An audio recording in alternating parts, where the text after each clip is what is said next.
ஒரு பொண்ணு வந்து எங்கிட்ட கேஸ் கொடுத்தாங்க. அவங்க ஃபாரின்ல இருக்காங்க. அவங்களோட இன்வெஸ்ட்மெண்ட்டே வந்து ஜுவல்ஸ் தான். கோல்டில தான் இன்வெஸ்ட்மெண்ட் பண்ணுவாங்க. ஜுவல்லாம் வாங்கி வச்சுப்பாங்களாம். வாங்கி வச்சுட்டு இங்கே வந்து இந்தியாவில் வந்து அம்மா, அப்பா அவங்களோட பொறுப்பில் வந்து ஜாயிண்ட் அக்கௌண்ட்டில் வந்து லாக்கர் ஓப்பன் பண்ணி அவங்க தான் அதை வச்சுப்பாங்க. இங்கே ஏதாவது ஃபங்க்ஷன் வரணும், போகணும், ஏதாச்சும் ப்ராப்பர்ட்டி வாங்குறாங்க அப்படின்னா அந்த ஜுவல் சேல் பண்ணுறது. ஸோ இப்படி இதுதான் அவங்களோட சேவிங்ஸ் ஸ்டைல் வந்து அப்படி தான் இருந்துச்சு.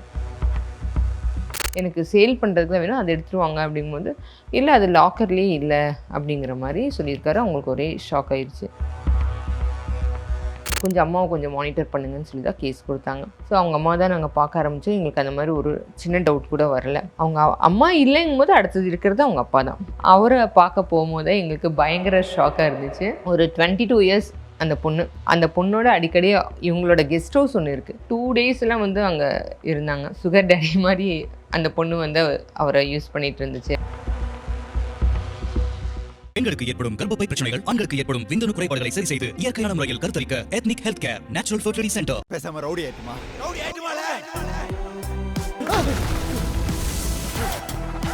ஐபிசி தமிழர்களுக்கு வணக்கம். இன்று நம்மோடு பேசுவதற்கு டிடெக்டிவ் யாஸ்மின் இணைந்திருக்கிறார். அவரிடம் பேசலாம். வணக்கம் மேம். வணக்கம். பொதுவாகவே வந்து வெஸ்டர்ன் கல்ச்சரை பார்த்து நம்ம அதிகமாக கற்றுக்குறோம் மேம். இந்த சேம் டைம் வந்து நம்ம கெட்டும் போகிறோம் நம்ம சொல்லிக்கலாம் மேம். நீங்கள் ஏதாச்சும் வந்து இந்த சுகர் டேடி, சுகர் பேபி மாதிரி கேசஸ்லாம் பார்த்துருக்கீங்களா மேம்? ஒரு பொண்ணு வந்து எங்கிட்ட கேஸ் கொடுத்தாங்க. இந்த மாதிரி நிறைய அவங்க ஃபாரினில் இருக்காங்க. நிறைய ஜுவல்ஸ் எல்லாம் வந்து அவங்களோட இன்வெஸ்ட்மெண்ட்டே வந்து ஜுவல்ஸ் தான். கோல்டில் தான் இன்வெஸ்ட்மெண்ட் பண்ணுவாங்க. ஜுவல்லாம் வாங்கி வச்சுப்பாங்களாம். எல்லாமே வந்து இந்த வேஸ்டேஜ் கம்மியாக இருக்கிற மாதிரி ஜுவல்ஸு இந்த மாதிரிலாம் நிறையா அதுதான் வாங்கி வைப்பாங்க. வாங்கி வச்சுட்டு இங்கே வந்து இந்தியாவில் வந்து அம்மா, அப்பா அவங்க 2 பேரையும் வயசானவங்க. அவங்களோட பொறுப்பில் வந்து ஜாயிண்ட் அக்கௌண்ட்டில் வந்து லாக்கர் ஓப்பன் பண்ணி அவங்க தான் அதை வச்சுப்பாங்க. இங்கே ஏதாவது ஃபங்க்ஷன் வரணும், போகணும், இல்லை ஏதாச்சும் ஒரு இன்வெஸ்ட்மெண்ட் அப்படின்னா, ஏதாச்சும் ப்ராப்பர்ட்டி வாங்குறாங்க அப்படின்னா அந்த ஜுவல் சேல் பண்ணுறது. ஸோ இப்படி இதுதான் அவங்களோட சேவிங்ஸ் ஸ்டைல் வந்து அப்படி தான் இருந்துச்சு. அப்படி கொடுத்துருக்கும் போது திடீர்னு வந்து இங்கே ஒரு தடவை வரும்போது கொஞ்சம் ஏதோ ப்ராப்பர்ட்டி வாங்கணுங்கிறதுக்காக சில ஜுவல்ஸ் எல்லாம் வந்து அவங்க அப்பாட்டையும் அம்மாட்டையும் சொல்லி இதெல்லாம் எடுத்துகிட்டு வந்துடுங்க. ஒன்றா அம்மா, அப்பா 2 பேர் போவாங்க லாக்கருக்கு, இல்லைன்னா அம்மாவோ அப்பாவோ யாராச்சும் போய் தான் எடுத்துகிட்டு வந்து கொடுப்பாங்க. எடுத்து வந்து கொடுங்க அப்படிங்கும்போது ஏதாச்சும் ஒரு காரணம் சொல்லி அவங்க அப்பா அதை அவாய்ட் பண்ணிகிட்டே இருந்திருக்காங்க. அவங்க அம்மா அந்த டைமில் ஏதோ ஒரு ஃபங்க்ஷன் பிஸியாக இருந்திருக்காங்க. அப்பா போய் எடுக்க சொன்னதுக்கு அவர் அவாய்ட் பண்ணிகிட்டே இருந்திருக்காரு. அதுக்குள்ளே அவங்க ஊருக்கு போகிற டைமும் வந்துடுச்சு. அவங்க போயிட்டாங்க. மறுபடியும் நெக்ஸ்ட் டைம் வரும்போது ஸோ அந்த ப்ராப்பர்ட்டி மறுபடியும் அது பர்ச்சேஸ் பண்ணும். ஒரு அட்வான்ஸ் மட்டும் பண்ணி வச்சுட்டு போயிட்டு மறுபடியும் பர்ச்சேஸ் பண்ணணும், அதுக்கு அமௌண்ட் ஷார்ட்டேஜாக இருக்குது அப்படி சொல்லிட்டு மறுபடியும் வந்து கேட்டிருக்காங்க. கேட்கும்போதும் ரொம்ப அவாய்ட் பண்ணிவிட்டு வேறு இவங்க சொன்ன ஜுவல்ஸ் எல்லாம் இல்லாமல் அதில் சில ஜுவல்ஸ் எல்லாம் அதை தவிர்த்து வேறு ஜுவல்ஸ் எல்லாம் கொண்டு வந்து கொடுத்துருக்காரு. அப்போ இவங்களே பர்டிகுலராக வந்து சில ஜுவல்ஸ் எல்லாம் சொல்லி இதுதான் வேணும், ஏன்னா அதுதான் சேல் பண்ணுறதுக்கு அதுக்காக வச்சுருக்கோம், இதெல்லாம் போடுற ஜுவல் நான் ஃபங்க்ஷன்ஸ்க்கு எதுக்கும் போகலை, எனக்கு சேல் பண்ணுறதுக்கு தான் வேணும், அதை எடுத்துருவாங்க அப்படிங்கும்போது, இல்லை அது லாக்கர்லேயே இல்லை அப்படிங்கிற மாதிரி சொல்லியிருக்காரு. அவங்களுக்கு ஒரே ஷாக் ஆயிடுச்சு. இப்போ என்ன சொல்கிறீங்க, லாக்கர்லேயே இல்லைன்னு உங்கள்கிட்ட தானே கொடுத்துட்டு போனேன், வேறு லாக்கரில் இல்லாமல் எங்கே போகும் அப்படின்னா, இல்லை நீ வரும்போது நீ கேட்டிருப்ப, நான் எடுத்து கொடுத்துருப்பேன், நீ நிறையா சேல் பண்ணுறீங்களா, அதில் ஏதாச்சும் நீ மறந்துருப்ப, இல்லைன்னா ஏதாச்சும் நீ எங்கேயாவது மிஸ் பண்ணியிருப்ப அப்படி சொல்லிட்டு அவங்க பொண்ணையே அவர் சொல்லியிருக்காரு.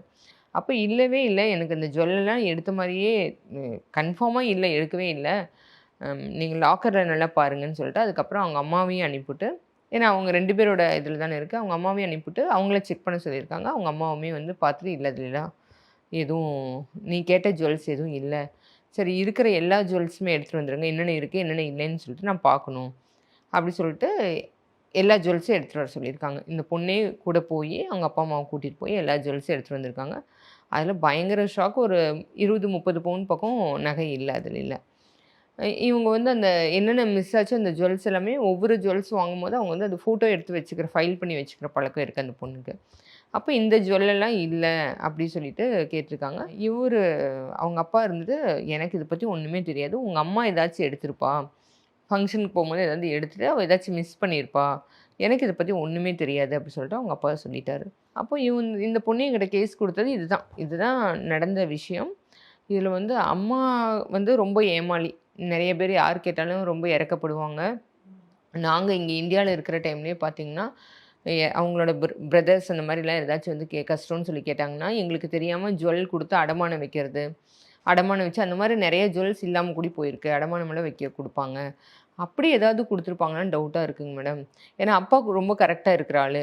அவரு வந்து இது பண்றதுக்கு சான்ஸ் இல்ல. அம்மா வந்து அந்த மாரி ஏதோ மிஸ் பண்ணியிருப்பாங்கன்னு தோணுது. ஸோ நீங்க கொஞ்சம் அவங்க அவங்க டவுட் பட்டு சில பேரு சொன்னாங்க. சொல்லிட்டு நீங்க ஏன்னா இது எப்படி இருந்தாலும் மிஸ் ஆயிருந்துச்சுன்னா, இந்த ஒரு 4, 5 மாசத்துல தான் மிஸ் ஆயிருக்கிறதுக்கு வாய்ப்பு இருக்கு. ஏன்னா இந்த ஜுவல்லெல்லாம் வந்து ஒரு அதுக்கு முன்னாடி நான் வாங்குனது. அதனால அதுக்குள்ள தான் மிஸ் ஆயிருக்கணும். நீங்க கொஞ்சம் அம்மாவோட ஒரு ஆக்டிவிட்டீஸ் இந்த மாரிலாம் கொஞ்சம் பாருங்க.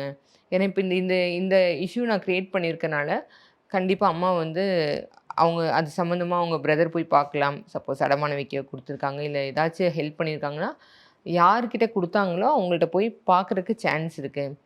அதனால நீங்க கொஞ்சம் அம்மாவ கொஞ்சம் மானிட்டர் பண்ணுங்கன்னு சொல்லி தான் கேஸ் குடுத்தாங்க. ஸோ அவங்க அம்மா தான் நாங்க பார்க்க ஆரம்பிச்சோம். எங்களுக்கு அந்த மாரி ஒரு சின்ன டவுட் கூட வரல.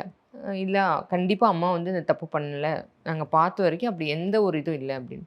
ஏன்னா சில பேர் வந்து நம்மள்ட்ட கேஸ் குடுக்கும்போது இவங்க முன்னாடியே ஜுவல் எடுத்திருந்தாங்க, குடுத்துருந்தாங்க. நம்ம பார்க்குற டைம்ல இவங்க மீட் பண்ணாம போயிருந்தாங்க அப்படின்னா கூட அந்த கேஸ்ல அவங்க மிஸ் ஆயிருப்பாங்க தான். பட் இதுல வந்து எங்களுக்கு சுத்தமாவே அவங்க அம்மா மேல டவுட் வரல. கண்டிப்பா அவங்க இது அவங்களோட ஆக்டிவிட்டீஸ், அவங்களோட பிஹேவியர் இதெல்லாம் பார்க்கும்போது அவங்க தப்பு பண்ணியிருப்பாங்கன்னு சொல்லி. ஏன்னா அவங்கள்ட்ட எந்த ஒரு பதட்டமும் இல்ல. ஒரு 20, 30 பவுன் நகை தொலைஞ்சிருக்கு. அதுக்கு ரீசன் இவங்க தானேன்னா, நிச்சயமா அதோட இது நம்மளுக்கு தெரிஞ்சிருக்கும். பயம் தெரியும், ஃபேஸ்ல ஏதாச்சும் ஒண்ணு தெரியும். பயம் தெரியுதோ இல்லையோ, அது தொலைஞ்சிருச்சுங்கிறது கண்டுபிடிச்சாங்கும்போது, அந்த ஸ்டேஜ்ல வந்து அவங்க அதுக்குண்டான அடுத்த முயற்சி எடுப்பாங்க. அது எப்படி அந்த ஜுவல் இது பண்றது, அது சம்மந்தப்பட்டவங்கள்ட்ட பேசுறது, ஏதோ ஒண்ணு இருக்கும். இது எதுவுமே இல்ல. எங்களுக்கு அவங்க மேல டவுட்டும் வரல. எங்களுக்கு அவங்க மேல சுத்தமா டவுட் இல்லைங்க. எனக்கு உங்க அப்பா மேல வேணாலும் டவுட்டா இருக்கு. அவங்க அப்பாவ நாங்க பார்க்க ஆரம்பிக்கல. ஸோ 2 பேர் தான் இவங்க 2 பேர் தான் சம்மந்தப்பட்டுருக்கணும். அந்த லாக்கர்லேருந்து பணம் போனதுக்கு. அவங்க அம்மா இல்லைங்கும்போது அடுத்தது இருக்கிறது அவங்க அப்பா தான். வேற எதுவுமே வேற எப்படியுமே யாரையுமே யோசிக்கவே முடியாது. ஏன்னா அது லாக்கர்ல இருந்த ஜுவல். அவர பார்க்க போம்போதே எங்களுக்கு பயங்கர ஷாக்கா இருந்துச்சு. ஒரு 22 இயர்ஸ் அந்த பொண்ணு. அப்பதான் காலேஜ் முடிச்சு அந்த பொண்ணு வேலைக்கு ஜாயின் பண்ணியிருந்தாங்க. அந்த பொண்ணோட அடிக்கடி இவங்களோட கெஸ்ட் ஹவுஸ் ஒண்ணு இருக்கு. அங்க போறாங்க. போய் 2 டேஸ்லாம் உள்ள இருந்தா. அதாவது சும்மா போறாங்கங்கிறதுக்காக வந்து தப்பா நினைக்கல. 2 டேஸ்லாம் வந்து அங்க இருந்தாங்க. ஸோ நீங்க கேட்ட மாரி தான் சுகர் டாடி மாரி அந்த பொண்ணு வந்து அவர யூஸ் பண்ணிட்டு இருந்துச்சு அப்படிங்கிறது தெரிய வந்துச்சு. அந்த பொண்ணோட கான்டாக்ட்ல இருந்தாரு அவரு. ஓகே. அந்த பொண்ணுக்கு தான் அந்த ஜுவல்ஸ் எல்லாம் குடுத்துருக்காரு அவரு. கொடுத்திருந்தாரு. அதுக்கப்புறம் உங்க வீட்ல பேசி நீங்க இது பண்ணி குடுத்துருப்பீங்களா மேம்? அதுக்கப்புறம் அவங்க என்ன ரியாக்ட் பண்ணாரு அவரு? அவங்க அந்த பொண்ணோட வீட்டுக்கே போயி பேசினாங்க. என்கிட்ட கேட்டாங்க. அதோட என்ன பண்ணலாம் ஏதுன்னு சொல்லி கேட்டாங்க. அட்வைஸ் கேட்டாங்க. ஒண்ணுமே அந்த பொண்ணு பண்றது தப்பு. ஏன்னா ஒரு 60, 65 வயசு இருக்கிறவங்க கிட்ட வந்து அந்த பொண்ணு ஒரு ரிலேஷன்ஷிப்ல இருக்கு. அப்படிங்கும்போது அந்த பொண்ணோட ஃபேமிலி பேக்ரவுண்டெல்லாம் ஒரு நார்மலான ஃபேமிலி பேக்ரவுண்ட் தான். இந்த பொண்ணு பயங்கரமா இஷ்டத்துக்கு செலவு பண்றது. ஸோ ஜுவல்ஸ் எல்லாமும் நிறைய இந்த பொண்ணு போட்டிருந்துச்சு. அப்புறம் இவங்க அப்பாட்ட அத மிரட்டி அவங்க அப்பாவுக்கும் அந்த பொண்ணுக்கும் ஏதோ இது இருக்குன்னு சொல்லிட்டு நாங்க கண்டுபிடிச்சு சொன்னோம். அவங்க அப்பாட்ட மிரட்டி கேட்டப்போ அவங்க அப்பா சொல்லிட்டாரு. இந்த பொண்ணுக்கு தான் குடுத்தேங்கிற மாரி சொல்லிட்டாரு. சொன்னதுக்கு அப்புறமா வந்து எங்ககிட்ட வேற என்ன அடுத்தது என்ன பண்ணலாம்? அந்த ஜுவல்ஸ் எல்லாம் எப்படி இது பண்றது? ரெக்கவரி பண்றதுன்னு கேட்டாங்க. ஸோ அது பண்ண முடியுமா என்னன்னு சொல்லி தெரியல. பட் வந்து இத நம்ம என்கரேஜ் பண்ணியோ, இல்ல இத கண்டுக்காம அப்பாவ மட்டும் சொல்லி விடுற விஷயம் கிடையாது. இது பொண்ணோட ஒரு லைஃபும் தான். அவங்க வீட்ல தெரியுமா? தெரியாதோ? தெரிஞ்சாலும் தெரியாட்டியும் இந்த தப்பு தான் ஒரு வார்னிங் குடுக்கணும் அப்படிங்கிறதுக்காக, அவங்க வீட்ல போய் நீங்க பேசுங்கன்னா, அவங்க போய் பேசினாங்க. அந்த பொண்ணோட வீட்ல போய் பேசி, கொஞ்சம் ஜுவல்ஸ் எல்லாம் அவங்க கலெக்ட் பண்ணாங்க. நெறையா பண்ண முடியல. கொஞ்சமெல்லாம் இது எவ்வளோ மேம் பண்ணாங்க. தொலைஞ்சு போச்சுன்னு சொன்னீங்க? 30 பவுனா? ஒரு 30 பவுன், 20, 30 பவுன் சொன்னாங்க. ஓகே. இப்ப என்ன தோணுதுன்னா, இப்போ பொதுவாவே வந்து பார்த்தீங்கன்னா, இந்த காசோ, நகையோ காணாம போச்சுன்னா, ஃபர்ஸ்ட்டு வந்து போலீஸ்க்கு கம்ப்ளைண்ட் குடுப்பாங்க. அவங்க போய் தான் இது பண்ணுவாங்க இல்லையா? ஆனா இப்போ அத விட்டுட்டு வந்து உங்ககிட்ட வராங்க இல்லையா? அது என்ன காரணம் தெரிஞ்சுக்கலாமா மேம்? நெறைய பேர் வந்து இது வந்து ஒரு பெரிய பப்ளிசிட்டி பண்ணணும்னு நெனைக்கிறது இல்லைங்க. போலீஸ் ஸ்டேஷன்ல போய் கம்ப்ளைண்ட் குடுத்தா அது நிச்சயமா எல்லாத்துக்கும் தெரிய வரும். அம் சந்தேகப்பட்டவங்களையும் தாண்டி எல்லாரையுமே அவங்க வந்து ஒரு காமனா என்கொயரி பண்ணுவாங்க. ஒரு வீட்ல ஒரு மிஸ் ஆயிருச்சு, ஜுவல் தொலைஞ்சிருச்சு அப்படிங்கும்போது வந்து அதுவும் இல்லாம அந்த என்கொயரி பண்றவங்க எல்லாருமே வந்து அவங்க ஃபேமிலி இப்போ இது ஜுவல் மிஸ் ஆயிருச்சு. இவங்களுக்கு தெரியும் லாக்கர்ல இருந்தது ஜுவல் தான் மிஸ் ஆயிருக்கு. அம்மா, அப்பா தான் அதுக்கு ரீசன். அப்படி சொல்லிட்டு அவங்க அவங்க அம்மாவ சந்தேகப்பட்டனால எங்கிட்ட கேஸ் குடுத்தாங்க. இது போய் இதே அம்மா மேல சந்தேகப்பட்டு போலீஸ் ஸ்டேஷன்ல போய் கேஸ் குடுக்க முடியாது. போலீஸ் ஸ்டேஷனோட என்கொயரி வேற. அதுக்கு அவங்க எஃப்ஐஆர் போடணும். அவங்க மேல கம்ப்ளைண்ட் ஃபைல் பண்ணணும். எல்லாருமே அது விரும்ப மாட்டாங்க இல்லைங்களா? நம்ம சொந்தத்துக்குள்ளேயே நடக்கிற ஒரு விஷயத்த நம்ம குடும்பத்துக்குள்ள நடக்கிற விஷயம் எதனால நடந்துச்சுன்னு சொல்லி தெரியாம ஸ்டேஷன்ல போய் அது கம்ப்ளைண்ட் குடுக்க விரும்ப மாட்டாங்க. அது ஒரு ஃபேமிலி விஷயம். அவங்க ஆனா அதுக்கு என்ன ரீசன் தெரிஞ்சுக்கணும். ஸோ அந்த ரீசன வந்து கண்டுபிடிச்சு ஸ்டேஷன்ல சொல்ல மாட்டாங்க.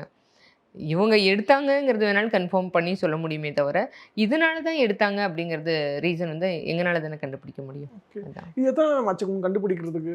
இது ஒரு 2 வீக்ஸ் 3 வீக்ஸ்லேயே கண்டுபிடிச்சிட்டோம். 3 வீக்ஸ்ல கண்டுபிடிச்சிட்டீங்க. இப்போ நீங்க ஸ்டார்டிங் சொல்லியிருந்தீங்க அந்த பொண்ணு வந்து காசுக்காக 3 வீக்ஸ் அதாவது இவர் இந்த லேடியை பார்க்கறதுக்கு ஒரு 3 வீக்ஸ் ஆச்சு. அதுக்கப்புறம் அவரை பார்க்கறதுக்கு 3 வீக்ஸ். ரெண்டு பேருக்கு 3 ஒரு வீக்ஸ். 6 வாரம் கிட்ட ஆச்சு அப்படின்னீங்க. இப்போ நாட் ஓன்லி கேர்ள், ஈவன் பசங்க கூட வந்து பார்த்தீங்கன்னா இப்போ காசுக்காக வந்து வயசுல பெரியவங்க கூட வந்து தப்பான இதில் இருக்காங்க இல்லையா? இப்போ இது மாதிரி வந்து காசுக்காக இத்தனை விஷயங்கள் பண்றாங்க. அவங்க அந்த மாதிரி பசங்களுக்கு என்ன மேம் சொல்ல வரீங்க நீங்க? இது சரியான முறை இல்ல. அவங்களோட லைஃபே டோட்டலாக ஸ்பாயில் ஆயிரும்.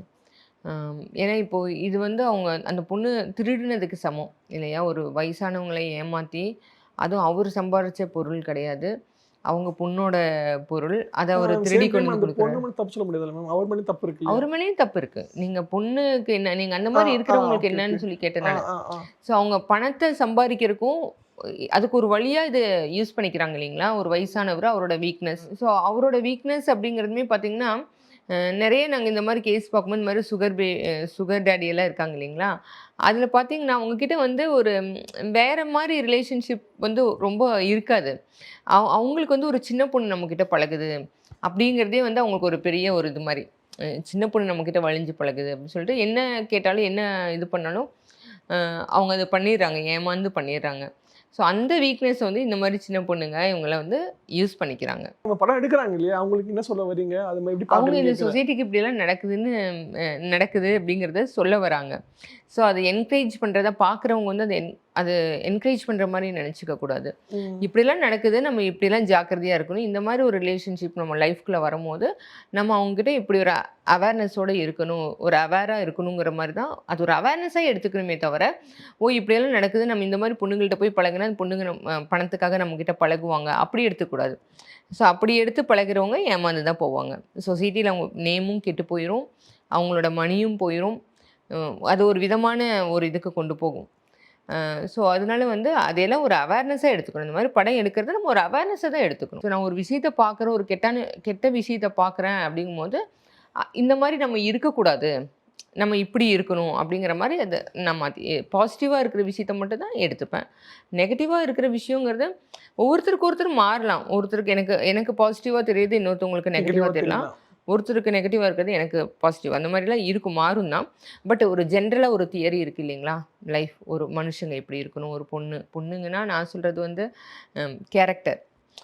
பொண்ணு ஆகட்டும் பையங்களாகட்டும் அந்த ஒழுக்கம் அந்த இதெல்லாம் சிலதெல்லாம் இருக்குது இல்லைங்களா? எதில் அது தேவை? சும்மா ஜஸ்ட் வந்து இப்போ பொண்ணுங்கன்னா அதுக்காக வந்து இப்படி தான் ட்ரெஸ் பண்ணணும் அதெல்லாம் இல்லை. அந்த ஒழுக்கத்துக்குள்ளே நான் வரல. அது வேறு. அது அவங்கவுங்களோட கன்வீனியன்ட், கம்ஃபர்டபுள். அவங்களுக்கு எது பிடிச்சிருக்கோ அது பிடிச்ச விஷயத்த அதில் ஃப்ரீடம் இருக்கணும், பேசுறதுக்கு ஃப்ரீடம் இருக்கணும். பட் வந்து நம்ம ஒரு சொசைட்டியில் எப்படி இருக்கணும், எது தேவை, எது நம்மளுக்கு வந்து ஒரு சொசைட்டியில் வந்து நம்மளுக்கு மரியாதையை தரும், எப்படி இருக்கிறது வந்து மற்றவங்களுக்கு ஒரு ரோல் மாடலாக இருப்போம் அப்படிங்கிறதெல்லாம் இருக்குது இல்லையா? ஸோ எனக்கு அது பிடிக்கும். இப்படி இந்த மாதிரி இருந்தால் இப்படி ஒரு மரியாதை அது அப்படிங்கிறது பிடிச்சி வளரும். ஒவ்வொருத்தருக்கும் ஒவ்வொரு மாதிரி. ஓகே. ஒருத்தவங்களுக்கு பாசிட்டிவ் வேறு மாதிரி இருக்கும் அப்படின்னு சொல்ல வரீங்க. நிறைய விஷயங்கள் பகிர்ந்துக்கிட்டீங்க. உங்கள் நேரத்தை எனக்காக செலவிட்டதுக்கு மிக்க நன்றிங்க. நன்றி. பெண்களுக்கு ஏற்படும் கர்ப்பப்பை பிரச்சனைகள், ஆண்களுக்கு ஏற்படும் விந்தணு குறைபாடுகளை சரி செய்து இயற்கையான முறையில் கருத்தரிக்க ethnic health care natural fertility center. பேசாம ரவுடி ஆயிட்டுமா? ரவுடி ஆயிட்டுமால